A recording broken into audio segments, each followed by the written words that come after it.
ஃபுல்லா தமிழ் இருக்கு. படி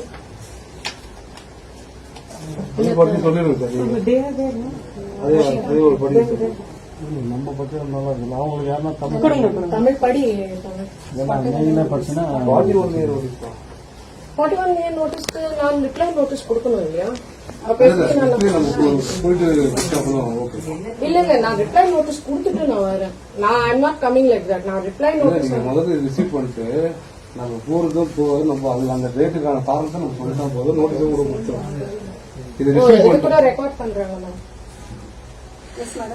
yeah she is recording it. ஆமா மேடம். மேடம் அதெல்லாம் எந்த இதுவும் ஆகாது.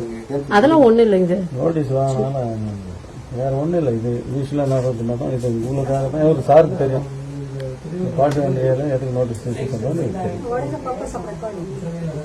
எதுக்கு சார் இப்படி பண்றீங்க நீங்க? ஒண்ணுமே புரியல சார். நாங்க பண்ணணும். ஆமா சார், எனக்கு ஒண்ணுமே எங்க என்ன வீடியோ மாத்திரம் வெளியில வந்திருக்குது. நீங்க என்ன பேச இல்ல, நீங்க சந்தேகம் வந்தா இந்த வண்டி வரத்துல இருந்து எல்லாம் தனியாத்தாச்சு. இது ஒரு பக்கம் வச்சாச்சு. இதை வந்து எடுக்கல. அந்த பிஃபோர் டைம்ல இருந்து கவர் பண்ணி அங்க இருக்கிற ஒரு பப்ளிக் கோயில் கடையை வீடியோவை அட்வர்டைஸ் பண்ணி எடுத்து வச்சு வண்டி வரும்போது பினிஷிங் வரைக்கும் அது தனியாக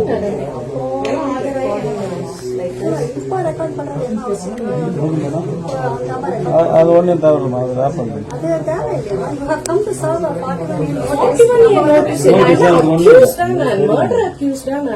நீங்க சொல்லி நிஜமான மர்டர் அக்யூஸ்ட் இருந்தா அது வந்து பண்ண மாட்டாங்க. இப்ப வந்து வெறும் 41A நோட்டீஸ் மேடம். நீ have to receive it. Receive பண்ணிட்டு நாங்க அதுக்கு என்ன பண்ணணும் அதை we will follow it legally. அது வேற விஷயம். இப்ப நீங்க ரெக்கார்ட் பண்ணாத அவசியம்